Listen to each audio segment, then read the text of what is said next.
feedback pada saat ini masih konsuler itu kita ada cek.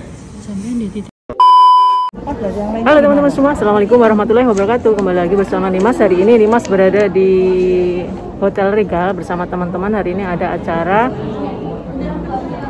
meeting atau diskusi semua organisasi yang ada di Hong Kong. Kita lihat keseruannya. Nah, ini suasana pagi hari, acara belum dimulai, teman-teman pada sarapan. Saya Selini. Oh, oke. Ada makan pagi, ada makan siang, Bu. Oh, berarti siang kelaparan nanti. Wah, sering-sering aja gini, Bu. Aku seneng. Untuk berdiskusi, berdialog seputar isu-isu yang dihadapi para pekerja migran Indonesia di Hong Kong. Dan tentu saja saya menyampaikan apresiasi yang tertinggi ya buat teman-teman semua. Saya tahu hari libur kita hari Minggu, tapi teman-teman memilih hadir barang 1 jam 2 jam kita duduk sama-sama ya untuk saling tadi berdiskusi, menyampaikan apa yang perlu kita ketahui dari KJRI dan juga nanti dari kita juga tadi ada beberapa informasi yang perlu kita bahas. Saya tahu bahwa banyak sekali permasalahan yang dihadapi, namun tentu saja dengan semangat kita kerjasama ya, saling menguatkan, saling melengkapi. Saya kira permasalahan itu ada solusinya secara emergency. Lalu juga repatriasi.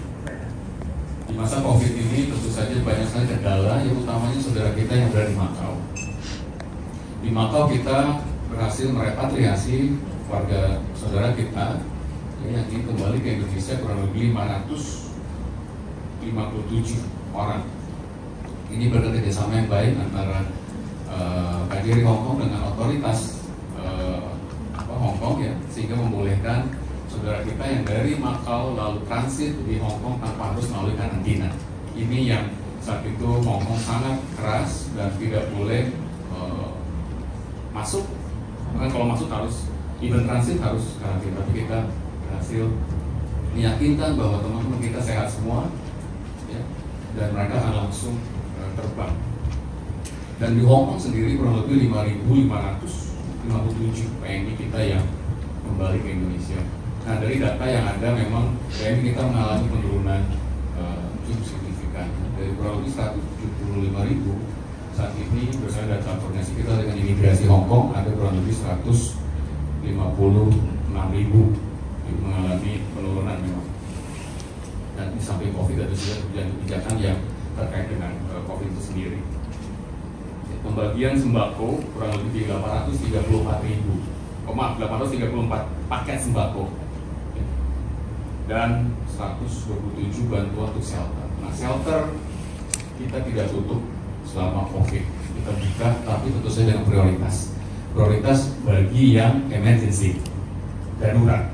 Definisi darurat sendiri kita sudah ada, jadi tidak yang tidak dalam konteks darurat kita kerjasama dengan agensi. Makanya pemberdayaan agensi itu menjadi salah satu prioritas kita. Agensi adalah mitra kerja kita yang bertanggung jawab terhadap para pekerja migran kita.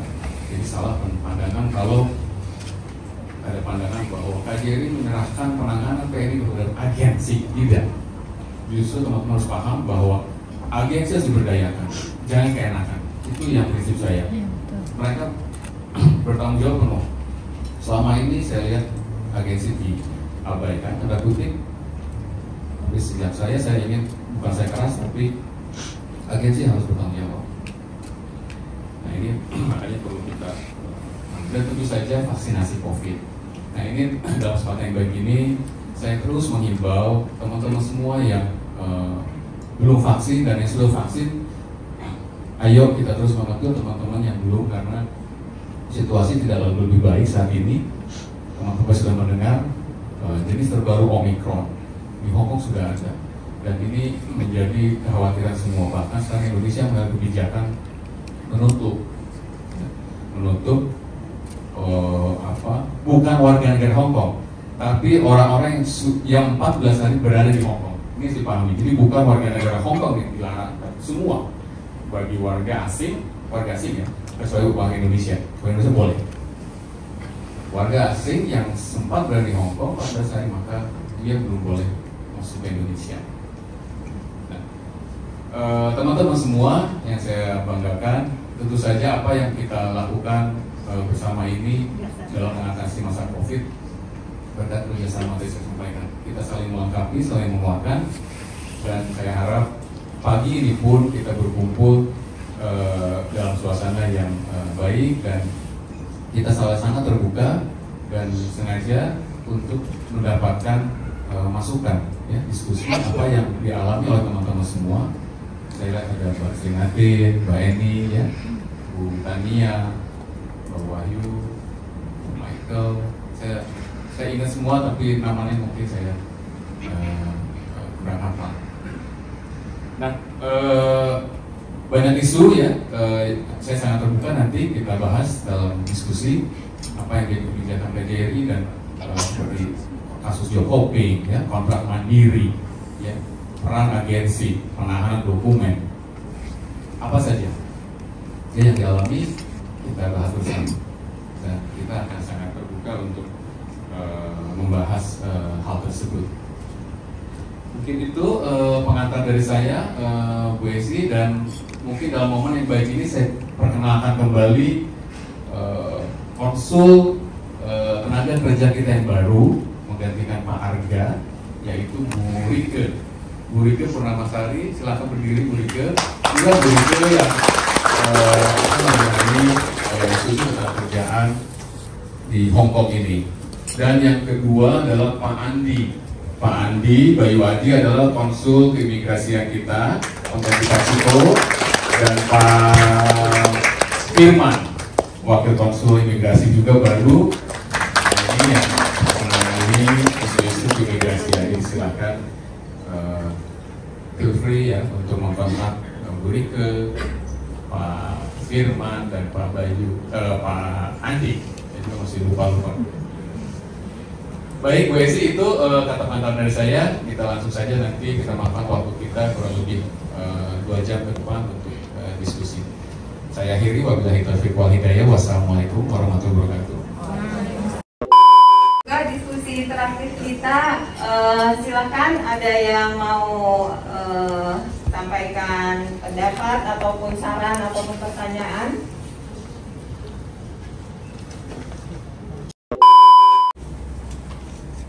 Yang pertama, pengetahuan wajib yang diberikan oleh KJRI kepada teman-teman PMI kita yang baru datang ke Hong Kong.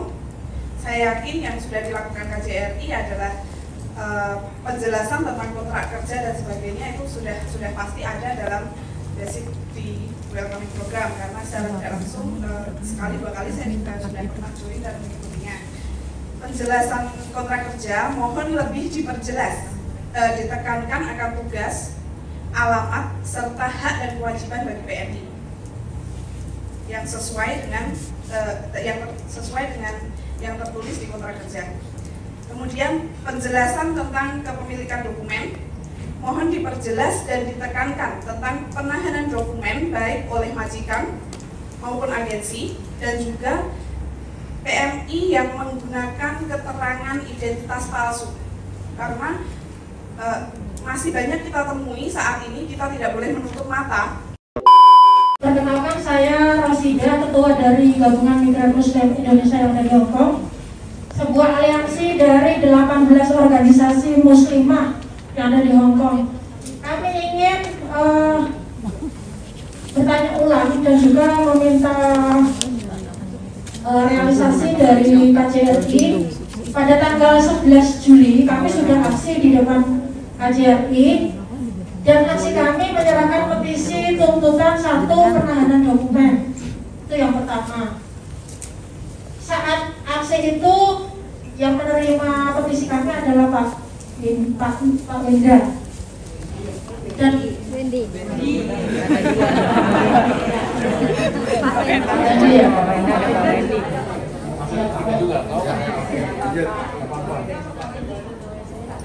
Oke. Terus kami diajak interaktif lagi lewat Zoom dan menanggapi petisi kami. Di situ kami meminta satu, kembalikan dokumen kepada semua BNI, dan kita meminta surat notification letter, tapi sampai saat ini kita belum mendapatkan surat tersebut. Padahal surat tersebut itu dulu yang memberikan kami adalah Pak Tri, Pak. Tapi kenapa sampai saat ini justru surat tersebut ditarik balik dan tidak dikembalikan lagi ke kami untuk meminta izin pengambilan dokumen kepada majikan dan juga agensi. Karena memang surat itu satu-satunya alat kita yang menjadikan kita percaya diri ditunjukkan kepada agensi dan juga majikan. Itu yang pertama. Yang kedua adalah berikan kami paspor, Pak, bukan SPLP. Karena mengapa? Ada beberapa kawan kami itu yang seakan-akan dituduh memasukkan dokumen atau mempunyai dokumen ganda, dan ketika dia memperpanjang kontraknya hanya dikasihkan SPLP, dan itu bukti bahwa KJRI tidak memberikan kesempatan untuk bekerja lebih panjang lagi ya. Karena dari sinilah banyak kawan-kawan yang ketika dia kontraknya habis, sementara paspornya hilang, tiba-tiba paspornya hilang, dan dia belum mendapatkan majikan, dan dia pasti akan diberikan SPLP. Jadi tolong jangan diberikan SPLP saja, karena untuk memperpanjang kontraknya di Hongkong sementara pandemi masih sampai saat ini belum reda, berikan paspor, Pak, bukan SPLP. Itu. Terus juga masalah overcharging, Pak, ya. Kami sudah lelah, Pak, karena sudah lama sekali itu kita untuk supaya overcharging ini dihapus dan berikan, karena sesuai untuk di Hongkong kan cuma 10%, tapi sampai saat ini lewat itu katanya KUR lah atau pinjaman yang lain, ini membuat overcharging sampai detik ini belum bisa dihapus gitu. Terus juga masalah shelter, Pak. Kalau sampai saat ini KJRI bilang masih buka shelter, itu bohong. Karena ada beberapa kawan kami yang tiba-tiba tengah malam di terminal dia butuh tempat tinggal, toh saat ini belum bisa untuk tinggal di shelternya KJRI.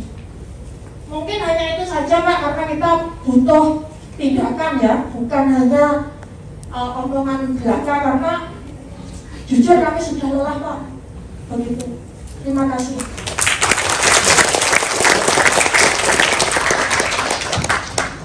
Baik, terima kasih Bu Rosida dari Galmi ya. Terkait petisi yang masukan dari teman-teman, ini banget ya maksudnya. Saya sendiri yang mengetahui dan saya tidak lanjuti Bu Rosida ya. Terkait makanya saya ingin tegaskan bahwa penahanan dokumen dari sejak awal hukum Hongkong itu tidak membolehkan. Makanya saya saya akan tindak itu agensi yang masih juga menahan. Makanya kalau memang masih tidak diberikan, saya selalu bilang ke teman-teman, sampaikan ke agensi kata KJRI, sampai sebut aja kata KJRI dokumen seperti. Kalau mereka masih bandel, baru saya akan cabut lisensinya. Udah banyak yang saya cabut, agen-agen yang masih bandel dan mereka mau memohon. Saya bilang tidak. Kalau Anda tidak mau memperbaiki kinerja, saya tidak akan keluarkan lisensi. Jadi supaya teman-teman disampaikan ke teman yang lainnya, jangan ragu-ragu untuk minta ya ke majikan, ke agen kalau paspornya ditahan, dan lapor ke kita, lapor lagi bahwa Pak, saya sudah lapor, karena lapor pertama nih, Anda sampaikan lagi, tidak mau juga, baru lapor, saya akan baru saya kalau agensi tidak mau kerjasama, baru saya tindak. Paspor harus kembalikan, betul, harus. Saya akan tugasnya pasti Wendy yang awam yang akan eksekusi itu, agensi-agensi seperti itu. Jadi kalau bagi saya untuk penahanan dokumen nggak ada toleransi ya. Terkait surat nanti coba saya tanya, seperti apa nih yang surat Bu Esi yang diperlukan. Karena bagi saya kausanya udah nggak halal, udah nggak bisa. Jadi buat apa saya kasih surat gitu loh? Lebih baik agennya kasih tahu ke saya tindak. Karena yang tindakan yang dilakukan itu tidak benar gitu loh. Jadi nggak perlu lagi surat apa kasih tahu siapa agennya, nama PM-nya siapa, kita akan tangani. Gitu. Begitu loh ya, Bu Rosida ya. Itu nah terkait dengan paspor, perpanjangan SPP begini. Kita sudah bersama dengan imigrasi Hong Kong. Ya, teman-teman yang sedang mencari majikan tapi masih belum dapat, tapi paspor sudah habis, kita berikan SPP sementara. Nanti begitu majikan dapat kontrak kerja baru, itu diganti langsung datang ke KJRI, kita kasihkan paspor. Ya, paspor yang baru. Karena apa? Karena tujuannya saya tadi kita tidak mau lalu teman-teman nanti di sini menjadi illegal, ya, tidak punya izin tinggal. Imigrasi tidak ada masalah imigrasi Hong Kong. Kita sudah kerjasama baik, ya. Begitu tidak dapat kontrak kerja baru, teman-teman besok itu yang upaya kita lakukan supaya teman-teman masih bisa tinggal di Hong Kong. Kalau aturannya begitu, paspor aku tidak punya kontrak kerja baru, harus 14 hari harus keluar. Kalau paspor SPP nggak ada masalah Bu Rosida ya, kita akan berikan, tapi itu tadi timbangannya. Kenapa kita berikan SPP dahulu?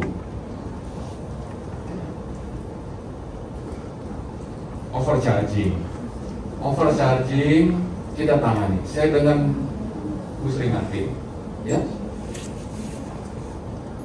kita lakukan dialog.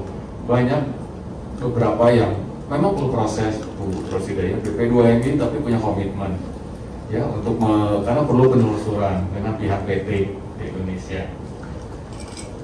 Makanya memang capek, Bu, tapi tidak boleh capek. KJRI pun tidak pernah lelah untuk selalu mengupayakan, ya, kalau memang betul terjadi overcharging, ya, karena banyak juga overcharging padahal setelah ditelusuri, dievaluasi bukan overcharging, ya, tapi pinjaman pribadi, hal seperti itu. Nah ini yang kita lakukan. Jadi silakan Bu, yang overcharging, ya, kita nggak berhenti, kita akan terus, karena memang kewenangannya ada di pusat. Kita akan dorong, KJRI akan dorong. Apa dorongnya? Dokumen yang ada di Hong Kong kita lengkapi, kita sampaikan ke pihak BPD. Beberapa yang sudah selesai. Ya. Kalau masalah waktu, ya proses. Tapi janganlah. Terkait shelter, Bu, KJRI tidak pernah bohong, Bu. KJRI buka, shelternya buka. Jadi, tapi saya bilang prioritas. Kalau yang teman-teman contohnya dipukuli oleh majikan, dia harus keluar jam 12 malam, saya tugaskan Pak Agung, saya masukin ke shelter kita, saya nggak akan kasih ke agen. Jadi ada kriterianya, ada SOP, Bu. Kita tidak ada SOP karena shelter kita terbatas, dia tidak punya shelter yang cukup besar, ya. Makanya kita lakukan secara prioritas yang betul-betul memang mengancam jiwa. Betul. Nah, tadi dapat info ada PM kita ya yang terganggu jiwa ya, sakit. Kita nggak berikan ke agen, kita masukin ke shelter kita karena harus ada yang take care, harus ada yang jagain. Itu terjadi, Bu. Jadi tidak benar ya. Tapi ini perlu saya infokan. Saya tidak salahkan bahwa terjadi mispersepsi, enggak, karena memang itu prioritas. SOP-nya begitu. Ya. Warahmatullahi wabarakatuh. Waalaikumsalam warahmatullahi wabarakatuh. Perkenalkan, nama saya Jepi dari organisasi KOBE Komunitas BMI Bebas Berkreasi dan merupakan salah satu anggota dari Pilar Hukum. Mungkin saya hari ini langsung saja tidak akan menanyakan atau bertanya bagaimana KJRI begini tidak, tapi di sini saya akan langsung memberikan tuntutan ya kepada KJRI itu sendiri. Nah, pertama adalah terkait overcharging.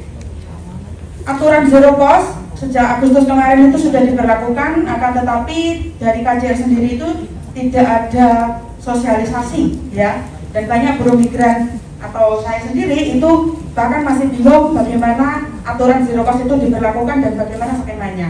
Nah, untuk itu kita dari Kobe dan juga Pilar menuntut KJRI untuk membuat surat resmi terkait aturan biaya penempatan yang sudah diberlakukan dalam bentuk 3 bahasa Inggris, bahasa Indonesia, dan juga bahasa Kantonis, dan juga mensosialisasikan aturan tersebut dengan seluruh buruh migran yang ada di Hongkong ataupun di luar negeri lainnya. Kenapa? Karena agar majikan itu juga tahu terkait aturan zero cost itu sendiri. Selama ini majikan itu tidak tahu, sehingga ketika kita atau kawan-kawan yang ingin menuntut overcharging, majikan tidak tahu dan akan justru tambah menekan PMI itu sendiri atau PRT itu sendiri, dan bahkan akan mengancam akan interminate ketika melaporkan karena ada indikasi bahwa PRT-nya itu berhutang, seperti itu. Terus yang kedua adalah kita menuntut tadi di awal atau ketika dulu Kobe pernah diundang dialog dengan KJRI via Zoom ya. Nah, di situ KJRI mengatakan bahwa terkait kasus overcharging, KJRI sendiri itu tidak punya wewenang untuk menyelesaikan kasus overcharging yang ada sangkut pautnya dengan pihak PT. Kenapa itu kita menuntut KJRI untuk membuka layanan khusus atau lembaga yang itu memang khusus menangani kasus overcharging yang ada di Hongkong, yang mudah dan juga supaya teman-teman yang melaporkan itu tidak kebingungan seperti itu, karena di sini KJRI sendiri sudah tidak punya wewenang mengatakannya ya, dan di sini hanya sebagai lembaga atau pihak yang menerima kasus tapi tidak menyelesaikannya karena kasusnya ada di Indonesia. Gitu. Jadi untuk itu kita menuntut KJRI untuk segera merealisasikan lembaga atau layanan khusus yang memang menangani kasus overcharging itu sendiri.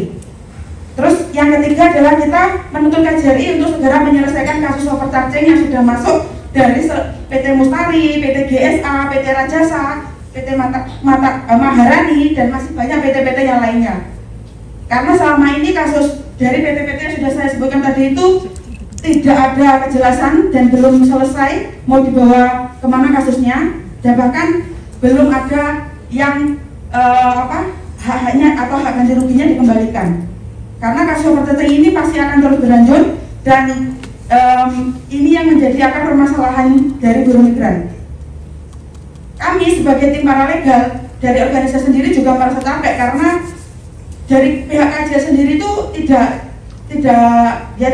punya wewenang dan juga tidak punya ranah untuk menyelesaikannya. Kalau tidak punya wewenang ya sudah, realisasikan Pak lembaga atau layanan khusus yang memang menangani kasus overcharging, dan juga surat yang menyatakan aturan resmi terkait aturan zero cost atau aturan biaya penempatan. Masa KJRI aja di fanpage-nya bisa update jadwal liburnya atau isu-isu yang sudah berkembang dalam 3 bahasa. Kenapa untuk isu yang memang ini dibutuhkan seluruh BMI, kenapa tidak bisa? Demikian dari saya, terima kasih.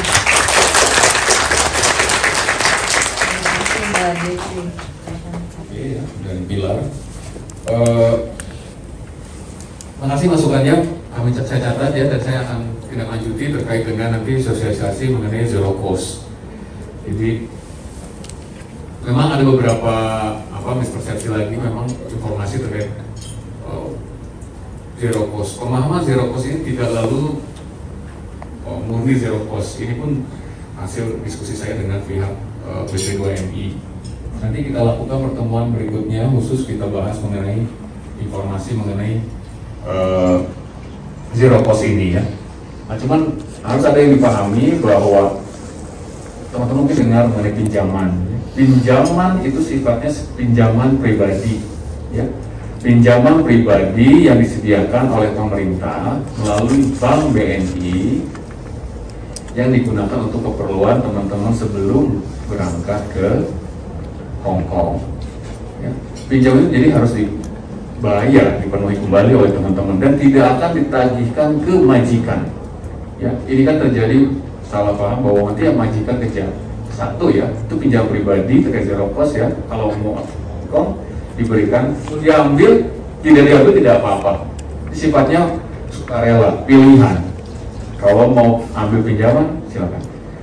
Nah, yang terjadi salah paham adalah ternyata setelah saya tanya ke pihak BPWN, kalau ada majikan juga yang memiliki hambatan gitu ya untuk, karena prinsipnya majikan yang membiayai beberapa komponen cost structure dari pengiriman PMI.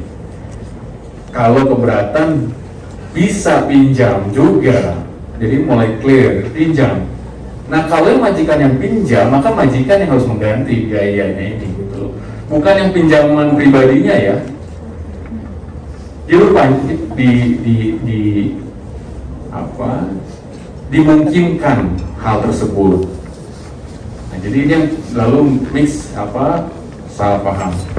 Jadi kalau pinjaman yang diberikan oleh BNI itu pinjam pribadi, boleh dipakai, boleh tidak. Kalau diambil, Anda harus bayar, Anda harus cicil, gitu ya, dipotong dari gajinya. Tidak akan tagihan ke majikan. Terkait overcharging, gini, teman-teman harus paham. Yang mau bertanya nih, meja 10 dulu deh, dari tadi sebelah sini, yang sebelah kanannya saya belum. Silakan meja 10. Jangan lupa sebutkan nama. Halo. Dan organisasi. Assalamualaikum warahmatullahi wabarakatuh. Saya Ninit dari IMU. Mungkin saya sedikit ini ya, cuma ingin mengatakan saja bahwa tadi sudah disampaikan tentang overcharging. Nah, kami mau menyampaikan bahwa IMU sejak Februari kemarin itu membantu melaporkan overcharging. Ini memang benar-benar bukan yang seperti dikatakan Pak Riki tadi, sudah diselidiki ternyata bukan overcharging. Nah, kita membantu melaporkan overcharging itu dari bulan Februari dari PT Rajasa, Pak. Kemudian sampai sekarang sempat sudah melakukan mediasi ya sama Kemenaker yang diwakili oleh Pak Irfan itu. Nah, ada 4 orang yang sudah berhasil sampai mediasi, Pak. Nah, itu sudah ada dan pihak PT sendiri sudah mau ya mengembalikan uang pengembalian overcharging itu. Tetapi sampai sekarang kawan-kawan itu mengupdate laporannya ke Kemenaker itu tidak ada tanggapan, Pak. Gitu. Terus untuk yang lainnya, jadi mereka belum ada mediasi gitu. Nah, kemudian mereka yang belum mediasi itu mereka juga mendapatkan surat tagihan lagi ke majikan. Nah, seperti itu. Jadi mereka bisa juga terancam di interminit dan akhirnya nanti bisa juga terkena tuduhan job hopping gitu tadi, Pak. Nah, mungkin saya tidak menyampaikan banyak, cuma itu yang ingin kita sampaikan bahwa segera selesaikan masalah overcharging dari PT Rajasa, Pak. Terima kasih. Kemudian yang kedua, maaf mungkin sebelumnya saya menyampaikannya di sini karena di beberapa dialog saya tidak ada kesempatan untuk berbicara. Saya ingin menyampaikan ganjaran ya yang saya pernah membantu melapor kawan yang terkait masalah pengiriman barang dari TSL. Nah, kemudian setelah saya mengupdate ke KJRI dan oleh Pak Konsol PH dan juga Pak Buhari, Pak Buhari meminta kepada saya untuk membantu uang gitu. Jadi meminta bantuan kepada saya, sama-sama kita bantu Bu, biar tidak jadi omongan. Nah, itu yang sampai sekarang saya masih tidak mengerti, Pak. Terima kasih.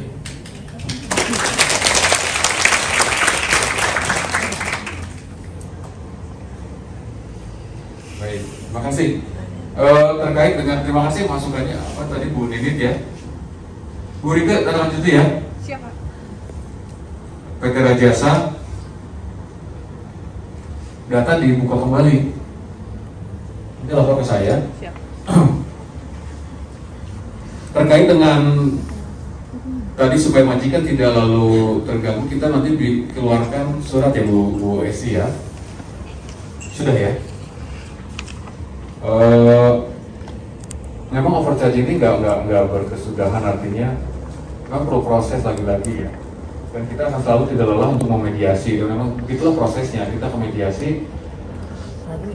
Ibu, kita nanti ketemu lagi ya dengan Ibu ya untuk bicara langsung berapa banyak lagi PMI yang belum di follow up oleh PT yang memang harus mengembalikan biaya pembayaran kelebihannya. Ini berapa kali ya? Jadi gini, terkait dengan barang kiriman, satu hal yang dipahami dulu ya. Di Hong Kong itu barang kiriman itu bebas. Di Indonesia sengaja dibikin sulit. Karena kenapa? Karena industri kita, manufaktur kita ada di sana yang harus dilindungi. Tukang jahit yang kecil, tukang bikin topi segala macam, itu yang dilindungi. Makanya agak rumit memang ke Indonesia. Sama dengan kalau kita kirim barang ke Cina online, sulit juga. Sama-sama sulit dengan Indonesia. Gitu. Terkait dengan yang Bu Nini kirim benar ya, sama Bu Seringatin juga. Bu Nini. Jadi dia kirim panci ya, dia bilang itu panci Itali, ada berapa set lah, itu satu set.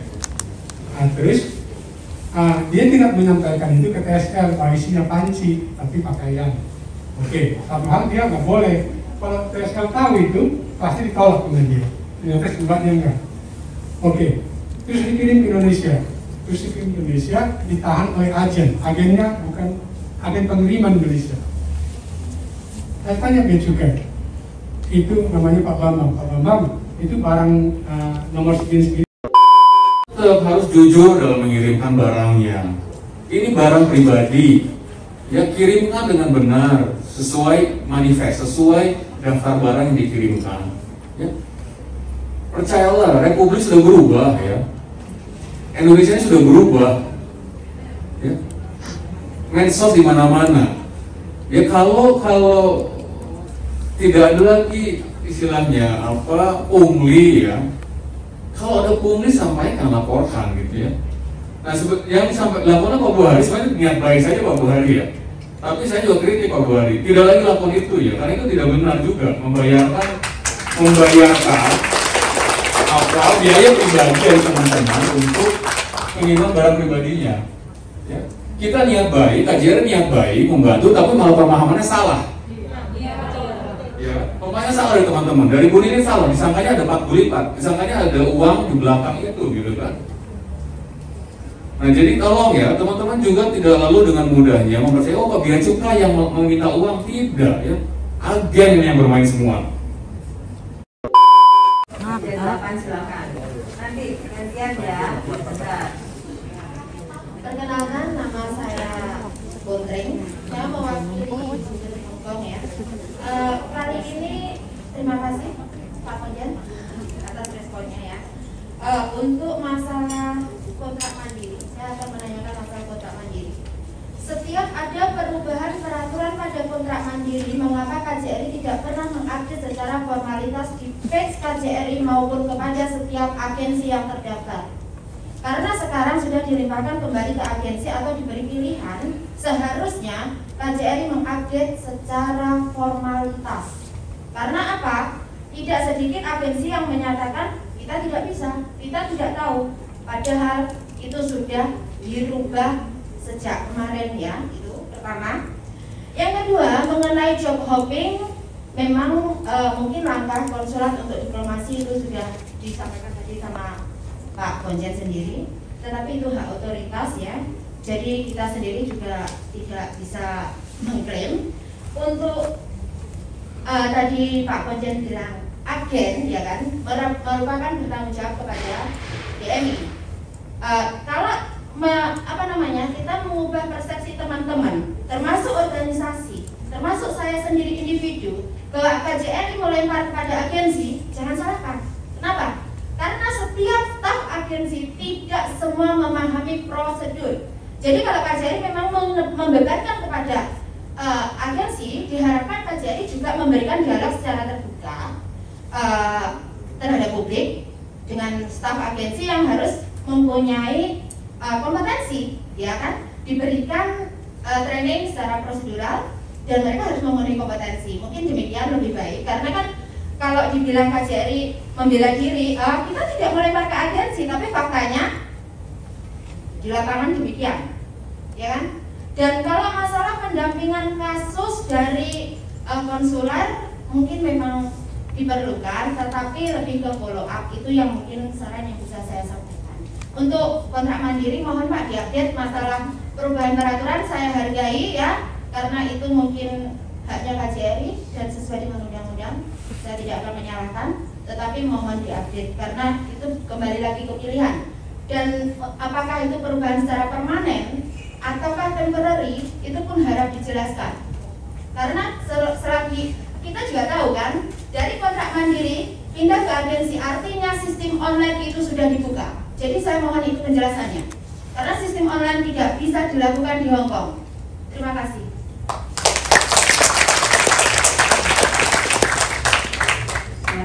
Baik, terima kasih Bu Chandra masukannya ya. Terkait kontrak mandiri, nanti kita lakukan lagi khusus ya pertemuan kalau memang nanti dibutuhkan. Aku gini, kontrak mandiri ini kalau kita lihat ke belakang ya, aturan sebelumnya teman-teman yang pilih kontrak mandiri, sebenarnya aturan kita Indonesia ya, bukan KJRI ya, seluruh pekerja migran yang keluar, bekerja di luar itu aturannya menggunakan PT ya, bersama dengan agensi itu ya, undang-undangnya bicara seperti itu. Nah, lalu ada kebutuhan lah di Hong Kong teman-teman yang tetap melanjutkan dengan majikan yang sama, kenapa harus juga melalui agen? Karena ada fee di sana. Oke, lalu itu diakomodir, makanya muncullah istilah kontrak mandiri. Ya, this is not direct hiring. Jangan pisahkan antara. Lalu ada mislead, kenapa lu direct hiring? Enggak. Undang-undangnya nggak membolehkan itu, gitu ya. Kecuali untuk sektor-sektor tertentu. Tetap untuk sektor yang tetap menggunakan itu undang-undangnya. Jadi kita harus berangkat dari situ dulu, sehingga kita nggak nabrak sana sini lalu nggak kemana-mana. Nah, muncul oke karena pendidikan sama, tidak perlu agen langsung, diakomodir oleh KJRI. Ya. Setelah itu berlangsung, ternyata ada kebutuhan lain lagi berproses ternyata. Kalau sudah kontrak mandiri dulu selesai, maka dia harus kembali ke Indonesia karena di lock oleh sistem. Harus kembali ke Indonesia, nggak bisa lalu pindah majikan. Dan nambahnya? Kita evaluasi, ucapan KJRI. Teman-teman kita duduk bareng-bareng, kita evaluasi.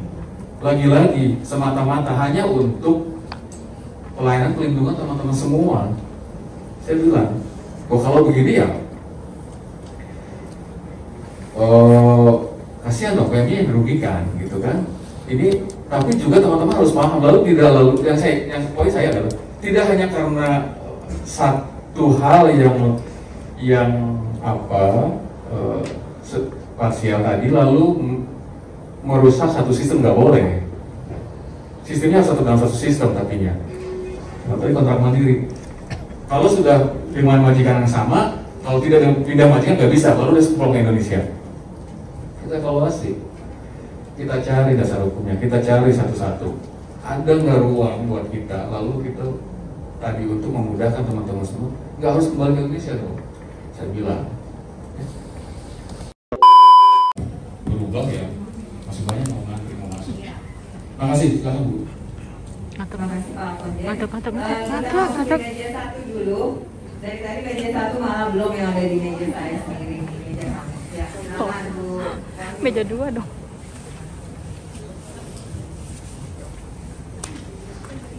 Assalamualaikum warahmatullahi wabarakatuh. Selamat pagi menjelang siang semuanya. Saya ucapkan terima kasih atas kegiatan yang ini kita dilakukan oleh KJRI mengundang kita semua di sini. Langsung saja, saya ingin memberikan beberapa masukan. Oh iya, perkenalkan nama saya Wahyu. Saya dari Persatuan Mahasiswa Universitas Terbuka Bajar Hong Kong. Bapak, seperti yang kita ketahui, pandemi COVID ini menimbulkan berbagai polemik diantaranya job hopping dan sulitnya visa dikeluarkan oleh imigrasi. Kemudian juga sulitnya PNI untuk mendapatkan hotel ketika mereka berada di Indonesia. Nah, dari beberapa kasus yang pernah terima, ini banyak PNI yang tidak bisa kembali ke Hong Kong meskipun visanya sudah turun karena mereka tidak bisa mendapatkan hotel. Bahkan mereka sudah menunggu 6-8 bulan setelah visa turun. Nah, harapan kami KJRI bisa melakukan diplomasi kepada pemerintah Hong Kong untuk membuka kembali atau memperbanyak jumlah hotel yang bisa digunakan untuk tempat karantina. Karena seperti kita ketahui karantinanya 21 hari. Jadi jika harus menunggu itu kan antriannya sangat lama. Kadang-kadang 3 bulan, 4 bulan baru bisa dapat antrian hotel. Kemudian masukan yang kedua, kami ingin menanyakan tentang fungsi EHAK ketika PNI akan pulang ke Indonesia. EHAK menjadi salah satu persyaratan wajib untuk penerbangan. Tetapi ketika di Jakarta, PNI masih harus menulis EHAK secara manual. Lalu apa fungsi barcode yang sudah di-download oleh teman-teman PNI jika sampainya di Jakarta harus disuruh untuk menulis manual kembali? Gitu. Kemudian kami ingin memberikan masukan untuk BPJS bagi PNI yang renew kontrak. Mungkin bagi sebagian teman-teman di sini tidak menyetujui jika PNI didaftarkan BPJS karena di sini sudah ada asuransi oleh majikan. Tapi kita perlu tahu bahwa tidak semua PNI itu finish dalam keadaan sehat. Ketika mereka pulang ke Indonesia ada beberapa yang mengalami sakit. Dan ketika di sini mereka tidak terdaftar di BPJS. Nah, saya harapkan ini sudah pernah saya usulkan pada tahun pertemuan dengan BP2MI tahun 2019 untuk memasukkan BPJS ketenagakerjaan ke dalam biaya yang ditanggung oleh majikan yang bisa dimasukkan ke dalam salah satu syarat di dalam KJRI. Jadi ketika mereka mengalami sakit dan pulang ke Indonesia, BPJS mereka bisa dipergunakan untuk biaya pengobatan. Kemudian masukan untuk lingkar PNI. Saya mengapresiasi sekali dengan adanya lingkar PNI karena banyak sekali informasi-informasi yang bisa didapatkan di dalam lingkar. Cuman tadi Mbak Kondre sudah menyampaikan tentang transparansi informasi. Nah, tentang kontrak mandiri, kemudian perpindahan kontrak mandiri ke agensi, ini saya mengusulkan untuk dimasukkan ke dalam salah satu informasi yang bisa dilihat di dalam lingkar PNI. Di dalam lingkar PNI adalah salah satu menu yang memperlihatkan buku Pintar PNI. Nah, buku Pintar PNI periode pertama itu ada tentang bagian kontrak mandiri. Tapi yang versi terbaru ini justru versi kontrak mandiri dihilangkan. Nah, ini saya harap untuk versi selanjutnya bisa dilakukan perbaikan. Jadi persyaratan kontrak mandiri ataupun persyaratan perpindahan dari kontrak mandiri ke agensi bisa dilihat di situ. Nah, ini saya rasa di zaman teknologi dan transparansi informasi publik ini perlu dilakukan daripada PNI harus datang ke KJRI bertanya kepada staf. Nah, mendingan mereka langsung melihat informasi tersebut di aplikasi lingkar. Ini juga untuk menghemat energinya si PNI, juga menghemat energi dari staf yang ada di KJRI.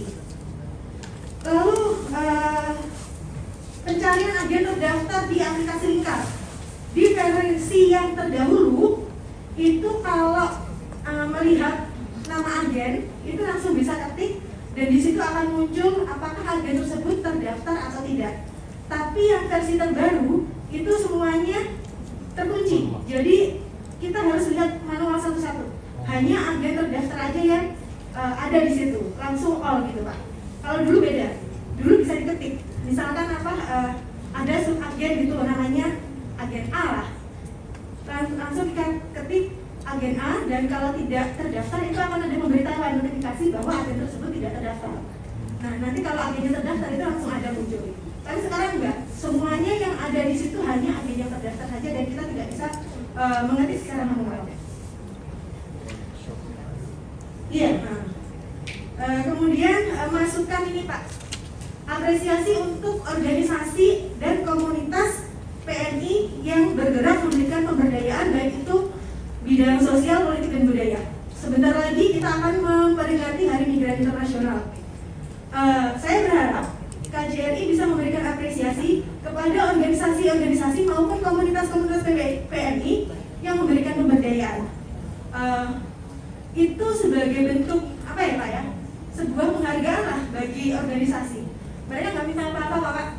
Keberadaan mereka diakui dengan sebuah sertifikat itu membuat mereka senang dan bangga, dan itu pengakuan bahwa pekerjaan mereka itu diakui oleh pemerintah. Itu saja Pak. Terima kasih. Baik, terima kasih Bu Wahyu, masukannya ya sangat konstruktif.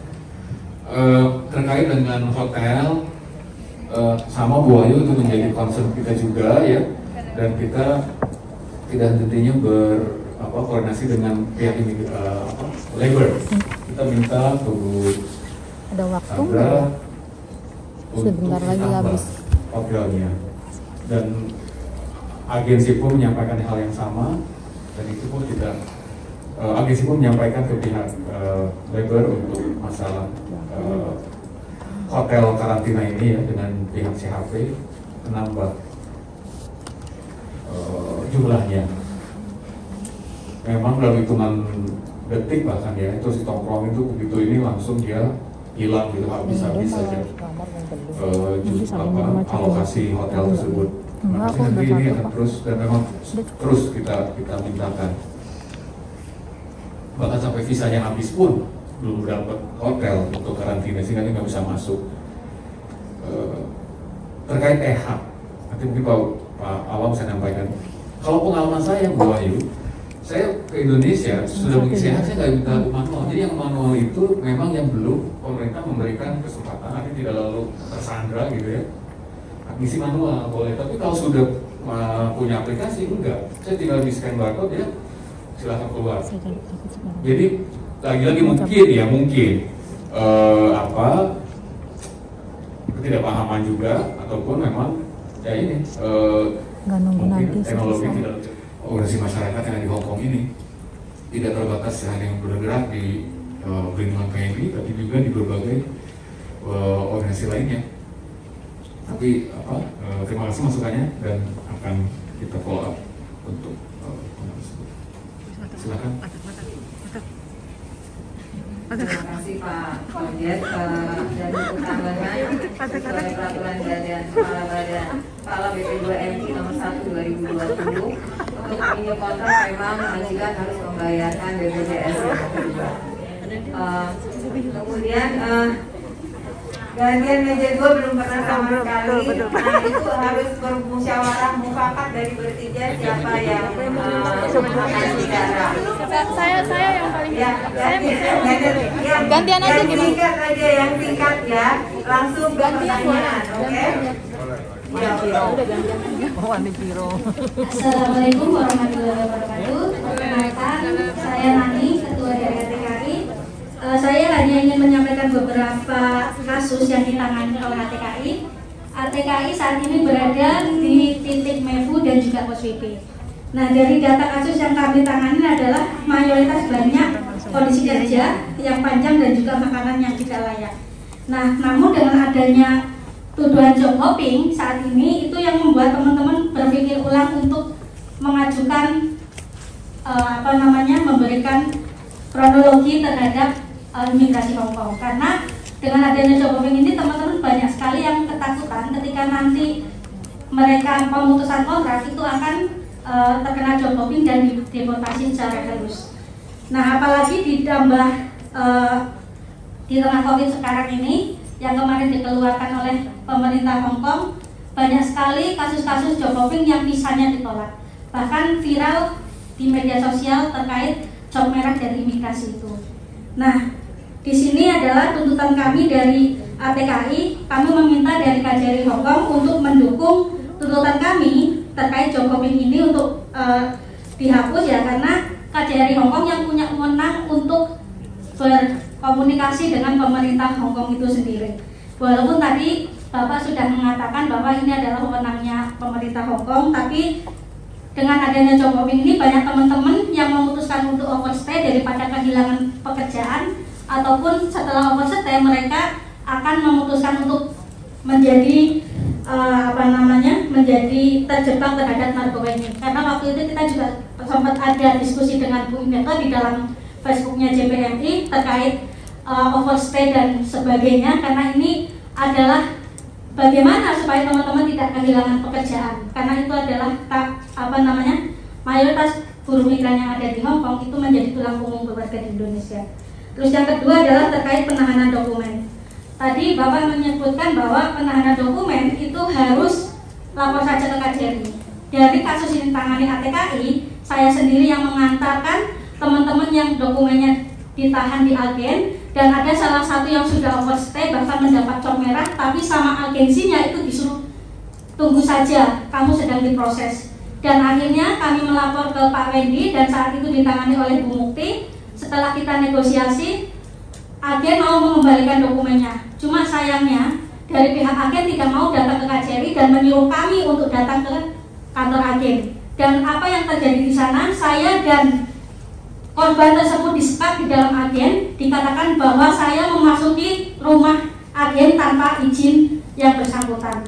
Jadi kita sempat dipanggilkan polisi, kita sempat debat di sana. Jadi minta tolong hukum agen yang menyita dan juga blacklist agen yang menyita paspor atau dokumen PMI, dan minta agen untuk datang ke KJRI langsung. Karena jika kami dari perwakilan organisasi ataupun dari yang bersangkutan datang langsung ke agen, itu yang akan terjadi, disekap, dilaporkan polisi bahwa kami datang tanpa izin. Terima kasih.